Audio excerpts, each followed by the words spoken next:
ஓம் ஸ்ரீ ஸ்ரீம். வணக்கங்க.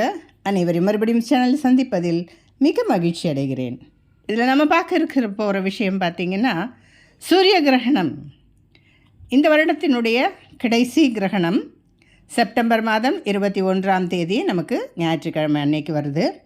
எந்த நேரம் எங்கே தெரியும், என்ன செய்யலாம் என்ன செய்யக்கூடாது, எந்தெந்த ராசி பாதிப்பு பரிகாரம், இதெல்லாம் கொஞ்சம் பார்க்கலாங்க. அன்றைக்கி பார்த்திங்கன்னா நமக்கு நிறைந்த அமாவாசை, ஞாயிற்றுக்கிழமை பூரா அமாவாசை இருக்குது. அதாவது உங்களுக்கு மிட் நைட்டு, அதாவது ஞாயிற்றுக்கிழமை இரவு, சனிக்கிழமையும் ஞாயிற்றுக்கிழமை அந்த அப்போ ஆரம்பிச்சுட்டு திங்கட்கிழமை அதிகாலையில் வரைக்கும் நமக்கு 1/24. அப்புறம் உங்களுக்கு இங்கிலீஷ் கணக்கு பார்த்திங்கன்னா 22ஆம் தேதி வரைக்கும் அமாவாசை நிறைந்து இருக்கிறது. இரவு 1/24க்கு தான் அமாவாசை முடிகிறது. அதே போல் கரணம் அப்படின்னு பார்த்தா, இது நாகவ கரணத்தில் வர்றதுனால அந்த ஜோதிட குறிப்புக்குள்ளே நாம் ரொம்ப போக வேண்டாம். ஆனால் இது ஒரு முக்கியமான நிகழ்வு, இது ஒரு முக்கியமான கிரகணம் அப்படி மட்டும் நாம் எடுத்துக்கலாம். இந்த கிரகணம் அப்படின்னு பார்த்திங்கனாக்கா, பொதுவாக நம்ம நாட்டில் தெரியலனா கூட சில விஷயங்களை நாம் அனுஷ்டிக்கிறதுல தப்பு இல்லை. இப்போ எந்த ஊரில் எல்லாம் உங்களுக்கு சூரியன் தெரியுதோ அங்கே மட்டும்தான் இதை அனுஷ்டானம் பண்ணுவாங்க. ஆனால் எப்போவுமே நமக்கு எங்கள் குருநாதர் சொல்கிற மாதிரி உலகத்துக்கு ஒரு சூரியன் தான், ஒரு சந்திரன் தான். அது எல்லாருமே அது ஒத்துக்கக்கூடிய ஒரு விஷயம். அதனால் நாம் சில சின்ன சின்ன விஷயங்களை நாம் ஃபாலோ பண்ணுறதுல தப்பு இல்லை அப்படின்றத நினைக்கிறேன். சரி, இரவு 21ஆம் தேதி செப்டம்பர் மாதம் இரவு 11 மணிக்கு ஆரம்பிச்சுட்டு 22 ஆங்கில தேதி அதிகாலையில் 3:23 வரைக்கும் இந்த சூரிய கிரகண நிகழ்வு நடக்குது, உலகத்தில் நடக்குது. அது ஒரு 3 நிமிடம் கட்டாயம் எல்லா இடத்துலையும் இருக்குது. அதிகபட்சமாக ஒரு 6 நிமிடம் இருக்குது. சூரியன், சந்திரன், பூமி இதெல்லாம் ஒரே நேர்கோட்டில் வர்றது தான் நாம் சூரிய கிரகணம்னு சொல்கிறோம். இந்த கிரகணம் எங்கெல்லாம் தெரியும் அப்படின்னு பார்த்தீங்கன்னா, Europe, Africa, America, Australia, New Zealand, Antarctica, Pacific பெருங்கடல், அட்லாண்டிக் பெருங்கடல், அந்த மாதிரியான ஒரு நாடுகளில் உங்களுக்கு தெரியும். இதற்காக பரிகாரம் செய்ய வேண்டிய ராசிகள் அப்படின்னு பார்த்தீங்கன்னா, மேஷம், சிம்மம், கன்னி, தனுசு, கும்பம், மீனம். இந்த கிரகண நேரம் அப்படின்னு பார்த்தீங்கன்னா உங்களுக்கு இரவு 11லேருந்து அதிகாலை 3:23 வரைக்கும். அந்த நேரத்தில் நாம் இறை நாமங்களை சொல்லிக்கிட்டு இருக்கிறது ரொம்ப சிறப்பு. அந்த நேரத்தில் நாம் சில விஷயங்கள் செய்யலாம், செய்யக்கூடாது அப்படின்னுலாம் இருக்குது. இந்த கிரகண நேரத்தில் நாம் முக்கியமாக தெரிகிற இடங்களில் நம்ம ஆட்கள் நிறைய, நம்ம நாடு மக்கள் அங்கெல்லாம் இருக்காங்க. சூரிய மந்திரங்கள் தெரிஞ்சால் சொல்லலாம். நீங்கள் ஆதித்ய ஹிருதயம் சொல்லலாம், சிவபுராணம் சொல்லலாம், இல்லைனா சிவநாமங்கள் பஞ்சாட்சரம் சொல்லலாம், இல்லைனா நாராயண பெருமாளுடைய பெயர்களை கூட நீங்கள் முருகா, ராமா, கிருஷ்ணா மாதிரி உங்களுக்கு எதுவுமே ஸ்லோகம் சொல்ல தெரியலன்னா அப்படி கூட நீங்கள் சொல்லிக்கலாம். இந்த கிரகணம் முடிஞ்ச பிறகு நாம் என்ன செய்யணுன்னாக்கா, கொஞ்சமாக கல் உப்பு போட்டு அதில் ஒரு மஞ்சள் போட்டு அந்த இதில் குளிச்சுட்டு நாம் வீடையும் அதே மாதிரி மஞ்சள் தண்ணியோட அந்த மஞ்சளும் கல் உப்பும் போட்டு வீடெல்லாம் இப்போல்லாம் கழுவி விடுறது இல்லை, மாப் போடுறது, அந்த மாதிரி வீடெல்லாம் சுத்தம் செஞ்சுட்டு அதுக்கப்புறம் சமைச்சு சாப்பிடலாம்.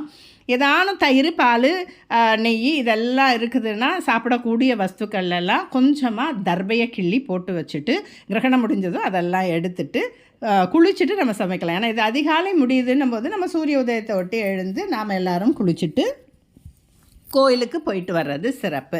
இந்த பரிகாரம் செய்ய வேண்டிய ராசிகள்னு சொன்னோம் இல்லையா, அவங்க மட்டும் சூரியனுக்கு உரித்தான தானியம் கோதுமை. அதனால் கோதுமை, ஒரு மட்டை தேங்காய் வச்சுட்டு நாம் ஒரு தாம்பூலத்தோடு உங்களால் முடிந்த தட்சணையை வச்சுட்டு நவகிரகத்தில் உள்ள சூரியனுக்கும் நீங்கள் அர்ச்சனை செய்யலாம். இல்லை பக்கத்தில் பிள்ளையார் கோயில் தான் இருக்குது, அம்பாள் கோயில் தான் இருக்குதுன்னு அங்கே நீங்கள் செஞ்சுக்கலாம்.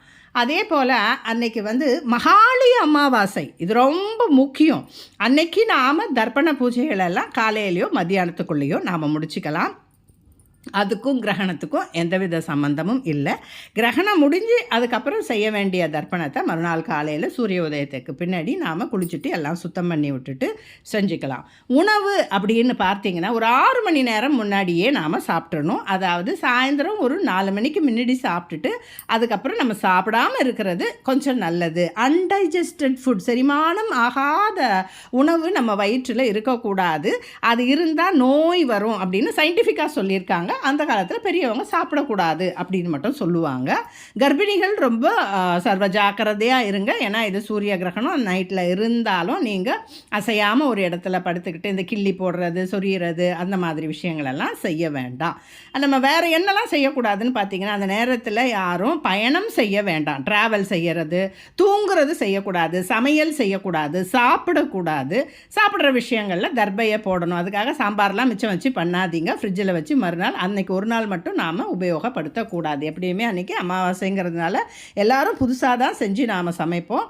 அடுத்த நாளுக்கும் அந்த மீந்ததெல்லாம் இல்லாமல் நம்ம ஃப்ரெஷ்ஷாக புதுசாக சமைச்சு குளிச்சுட்டு சமைச்சிட்டு வீட்டில் ஒரு கோமியமோ மஞ்சள் தண்ணியோ ஏதோ ஒன்று தெளிச்சுட்டு அதுக்கப்புறம் நாம் கோயிலுக்கு போயிட்டு வந்து செய்யுங்க. இல்லை ரொம்ப முடியல எங்களுக்கு பசி தாழலை அப்படின்னாக்கா சாப்பிட்டுட்டு கூட கோயிலுக்கு போயிட்டு வாங்க. பரிகாரம் செய்ய வேண்டிய ராசிக்காரர்கள் போய் பரிகாரம் செய்யுங்க. சுவாமிக்கு ஒரு நெய் தீபமோ நல்லெண்ணெய் தீபமோ போட்டுட்டு உங்களால் முடிஞ்ச அர்ச்சனையும் அந்த பரிகாரத்தையும் செய்யுங்க. எது முடியுமோ அது செய்யுங்க. இல்லையா ஒரு தீபம் ஏற்றிட்டு கூட வாங்க. அந்த தானியத்தோடு அந்த மாதிரி தானம் செய்கிறது சிறப்பான பலன்கள் தரும். இதுதான் நம்ம இந்த சூரிய கிரகணத்துக்கு நாம் கடைபிடிக்க வேண்டிய விஷயங்கள். உங்களுக்கு பக்கத்தில் ஒரு பிள்ளையார் கோயில் இருந்தாலும் பிள்ளையாருக்கு கூட நீங்கள் இந்த அர்ச்சனையை செஞ்சு அந்த இது நம்ம அங்கே பண்ணிக்கலாம். பரிகாரத்துக்குன்னு சொன்னால் கோயிலில் உங்களுக்கு செஞ்சு கொடுப்பாங்க. அப்படி இல்லை உங்களுக்கு எந்த கோயில் இருக்கோ அப்படி செய்யுங்க. நவகிரகம் இருந்தால் சூரிய பகவானுக்கும் கோதுமையோடு சேர்த்து கொடுங்க. இல்லை கோதுமை கிடைக்கல எங்களுக்கு கோதுமை ஆட்டாவாக கிடைக்குதுன்னா ஒரு 1/2 கிலோவோ எதுவுமே உங்கள் சக்திக்கு ஏற்ற மாதிரி செய்யுங்க. அவ்வளோதான் விஷயம். இதில் வேறு ஒன்றுமே கிடையாது. இந்த அளவில் இந்த பதிவை நிறைவு செய்து கொள்கிறேன். மற்றொரு பதிவில் உங்களை சந்திக்கிறேன். இந்த பதிவுகள்லாம் உங்களுக்கு பிடித்திருந்தால் கட்டாயம் லைக் செய்யவும், ஷேர் செய்யவும், சப்ஸ்கிரைப் செய்யவும். வணக்கம்.